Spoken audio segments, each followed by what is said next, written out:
और वो वादा की गई मुक़द्दस रूह जो कायनात की शुरुआत से है अब एक जिस्म में है और हमारे बीच आ चुकी है। पैदाइश की खबर चारों तरफ है और उस बच्चे की तलाश जारी रहेगी। वो दाऊद के तख्त पर बैठकर हम पर हुकूमत करेगा, यही परवरदिगार की मर्जी है। वो आ गया। मोहम्मद, ये कैसा नाम हुआ भला? इस नाम का मतलब है तारीफ के काबिल मोहम्मद। लेकिन सिर्फ मोहब्बत और दोस्ती ही बरकरार रहेगी, ठीक तुम्हारे हाथों की खुशबू की तरह जो हमारे मदीने से निकलने के बाद भी यहाँ तक आ रही है। क्या आपने उनके कंधों के बीच कोई निशान देखा है? जानते हैं क्या है वो? निशानी है पैगंबर होने की। ये हज़रत मोहम्मद सल्लल्लाहु अलैहि वसल्लम की उम्र मुबारक का 25वां साल था और आप मुल्क शाम से तिजारत के बाद मक्का वापस तशरीफ़ लाए। मक्का आते ही हजूर हज़रत खदीजा रज़ी अल्लाह ताला अन्हा के घर की तरफ रवाना हुए ताकि उन्हें होने वाले नफ़े के बारे में बताएं। ये जोहर का वक्त था और सैयदा खदीजा रज़ी अल्लाह ताला अन्हा औरतों के साथ घर के बाला खाने में बैठी थी। वो देखती हैं हजूर तशरीफ ला रहे हैं और उन पर दो गैबी मखलूक साया किए हुए हैं। ये हैरान कर देने वाला मंजर देखकर सैयदा खदीजा तजस्सुस में आ गईं। सैयदा के साथ मौजूद औरतों ने भी जब ये मंजर देखा कि इस तपती धूप में हजूर के ऊपर साया के सिवा कहीं साया मौजूद नहीं है।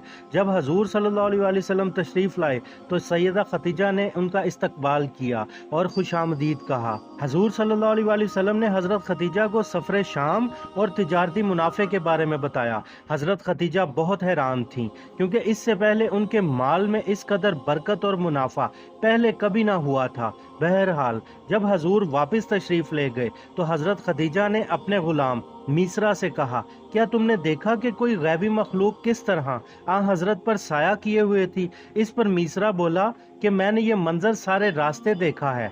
मीसरा ने सईदा खदीजा रजी अल्लाह ताला अन्हा से वो बातें भी बयान की जो नस्तूर राहिब ने बताई थी और मीसरा ने हजूर के नरम मिजाज और अच्छे अखलाक की भी बेपनाह तारीफें की। इन तमाम वाक़ियात ने हजरत खदीजा रजी अल्लाह ताला अन्हा को बहुत मुतासिर किया और आपको आका करीम से बहुत लगाव पैदा हो गया। चुनाचे 3 माह बाद हजरत खदीजा ने हजूर सल्लल्लाहु अलैहि वसल्लम की तरफ एक खातून को भेजा जिनका नाम नफीसा था और ये पैगाम भेजा कि वह हजूर से निकाह की ख्वाहिशमंद है। लिहाजा नफीसा हजूर सल्लल्लाहु अलैहि वसल्लम के पास आई और अर्ज की, प्यारे मोहम्मद, आप शादी क्यों नहीं कर लेते? जवाब में हजूर ने फरमाया, भला मेरे पास क्या है जो मैं शादी कर सकूं? नफीसा ने कहा, अगर आपको इसकी ज़रूरत ही ना पड़े और अगर आपको मालो हुस्न खूबसूरती एक साथ मिल जाए तो क्या आप कबूल फरमाएंगे? हजूर ने फरमाया, वो कौन खातून होगी? नफीसा ने अर्ज की, वो खदीजा बिनते खवेल हैं। हजूर ने इरशाद फरमाया, ये कैसे मुमकिन होगा? वो तो बहुत मालदार खातून है। इस पर नफीसा ने कहा, प्यारे मोहम्मद, मैं इस बात की जिम्मेदारी लेती हूँ। हजरत सल्लल्लाहु अलैहि वसल्लम ने इस रिश्ते के बारे में अपने चचा जनाब अबू तालिब को बताया तो अबू तालिब ने भी यही मशवरा दिया कि ये रिश्ता आपके लिए बहुत मुनासिब और माकूल है क्योंकि खदीजा एक शरीफ, पाकबाज और इंतहाई अमानतदार खातून है। हजूर सल्लल्लाहु अलैहि वसल्लम के दूसरे चचाओं ने भी इस रिश्ते को पसंद फरमाया। लेकिन जब इस रिश्ते की खबर हजूर के एक और चचा अबू लहब को हुई तो उसने कहा, ऐ मेरे भतीजे, हमें अरबों में बदनाम ना करना, तुम खदीजा के लायक नहीं हो। ये सुनकर हजूर के चचा हजरत अब्बास अपनी जगह से खड़े हुए और गुस्से में गजबनाक होकर अबू लहब से कहा कि तुम एक घटिया और बद किरदार आदमी हो। भला खदीजा मेरे मोहम्मद के बारे में कौन सा ऐसा एतराज कर सकती है?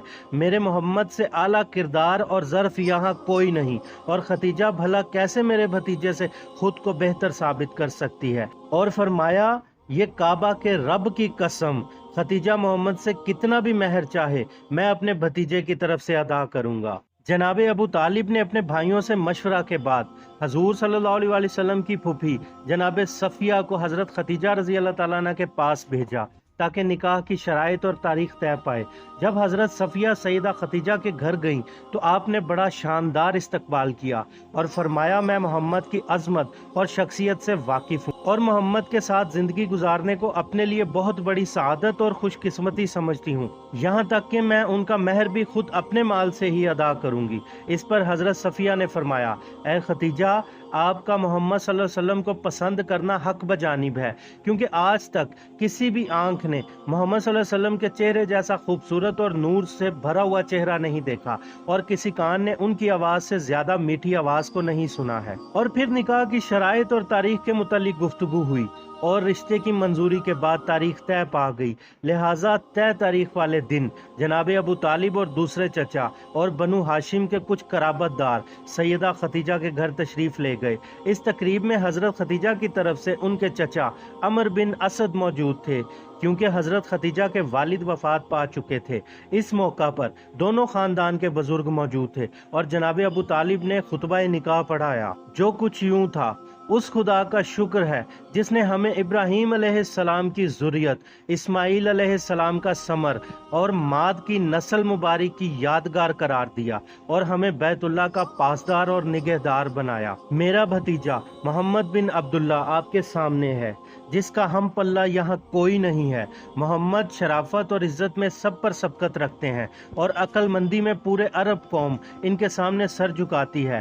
اس قدر ذہانت ہونے کے باوجود میرا پیارا بھتیجا مال دنیا کی خواہش نہیں رکھتا۔ بلا شبہ اس دنیا کے زر و زیور ہمیشہ رہنے والی چیزیں نہیں ہیں۔ بہرحال وہ آپ کی صاحبزادی ختیجہ بنت خویل کے ساتھ نکاح کے خواہاں ہیں، اور حق مہر 500 سونے کے درہم قرار دیا جاتا ہے۔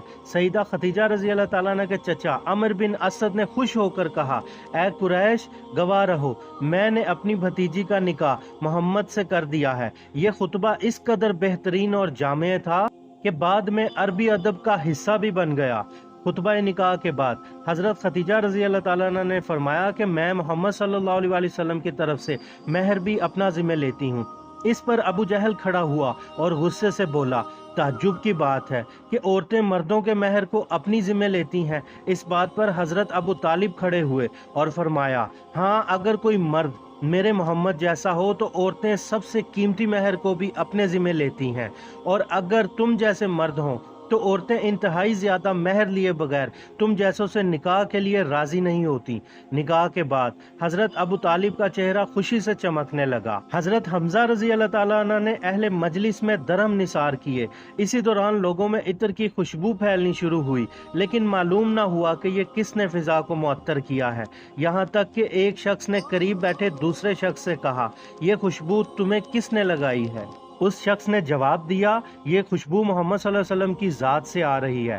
نکاح کے بعد جب مہمان اٹھ کر اپنے گھروں کی طرف جانے لگے تو جناب ختیجہ رضی اللہ تعالیٰ عنہ حضور صلی اللہ علیہ وآلہ وسلم سے مخاطب ہوئیں اور فرمایا: اپنے گھر کی طرف آئیں کہ میرا گھر اب آپ کا گھر ہے اور میں آپ کی کنیز ہوں۔ حضرت ختیجہ رضی اللہ تعالیٰ عنہ نے اپنے چچا زاد بھائی ورقہ بن نوفل سے کہا کہ آپ ایک اعلان عام کریں، جو کچھ مال، جائیداد، غلام، کنیزیں ہیں، سب کچھ محمد صلی اللہ علیہ وسلم کو پیش کر رہی ہوں کہ جس طرح چاہیں ان سب کو استعمال کریں۔